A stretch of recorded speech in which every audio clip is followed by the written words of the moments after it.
एगो पति पत्नी रहे लोग, उ लोग बहुत गरीब रहे लोग। उनकर 2 गो बेटी रहस। बेटी के नाम रखले रहस दुर्गा या सरस्वती। लोग एगो खेत में बोरा के तंबू गिरा के आ सब परिवार वही तंबू में रहे लोगे। रात के आराम कर लोग आ सारा दिन आदमी के घरे घरे काम करे लोगे। औरत जा से काम करे थे, अपना दोनों बेटी के लेके साथे जा से। बेटी लोग खेले या माँ घर के अंदर में काम करस।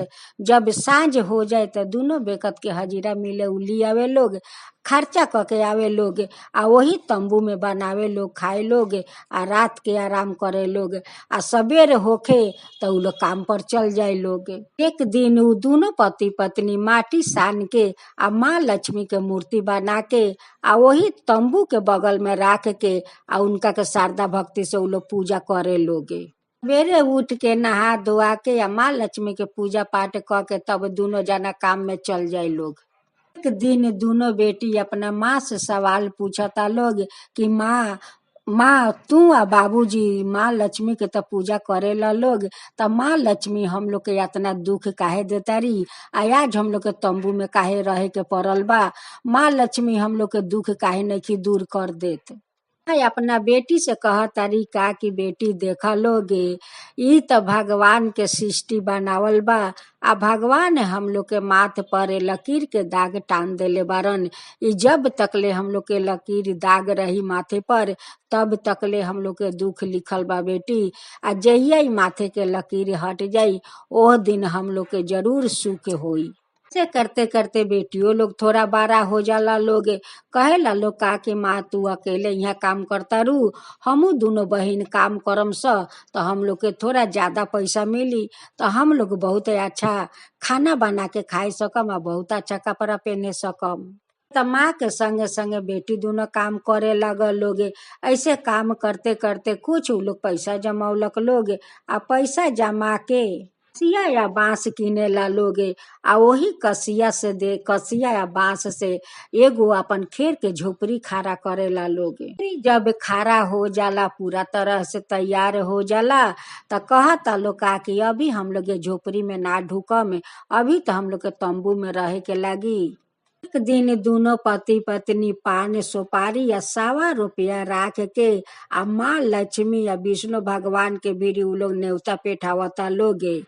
न्योता पेठा के उ लोग का कहताटे लोग माँ लक्ष्मी से या विष्णु भगवान से, हे विष्णु भगवान हे माँ लक्ष्मी, रौरा लोग जैसे एक गंगा में नाग फन के ऊपर रौरा लोग रहतानी आ वही पर विराजतानी, वैसे हम लोग बोरा के तंबू में रहतानी।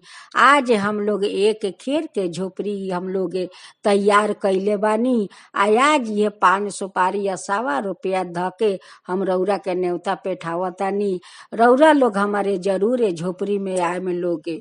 बेटी अपना माँ से कहता लोग का कि माँ तू जे आज पान सुपारी या 1.25 रुपया दे के आ विष्णु भगवान आ माँ लक्ष्मी के तू न्योता पेठौलू ह तो तुहार न्योता सुन के आ तुहारे खेर के घर में उ लोग आ जाई लोगे। अपना बेटी से कहा तरीका कि बेटी देखा जैसे हम लोग बोरा के तंबू गिरा के में रहतानी वैसे विष्णु भगवान आ माँ लक्ष्मी सांप के ऊपर उ गंगा में वही पर उ लोग रहे लालो सांप के ऊपर में। बेटी दोनों अपना माँ से सवाल लागलो पूछे कि माँ विष्णु भगवान आ माँ लक्ष्मी वही गंगा में जो सांप बारन सांप के ऊपर में जो रहता लोग तो उ आदमी के केकरो ऊपर दुख तकलीफ आवेला तो उ लोग कैसे आके रक्षा करेला लोग। माँ लोग तो हमेशा गंगा के अंदर वही सांप के ऊपर रहेला लोग तो आदमी पर दुख तकलीफ आई तो उ लोग कैसे रक्षा करी लोगे। अपना बेटी से कह तरीका कि बेटी ओ विष्णु भगवान के एक औरो रूप बाटे नारायण, उनकर 4 हाथ बाटे। नारायण जी के 4 हाथ बाटे, चारों हाथ में 4 गो अस्त्र ले ले बानी।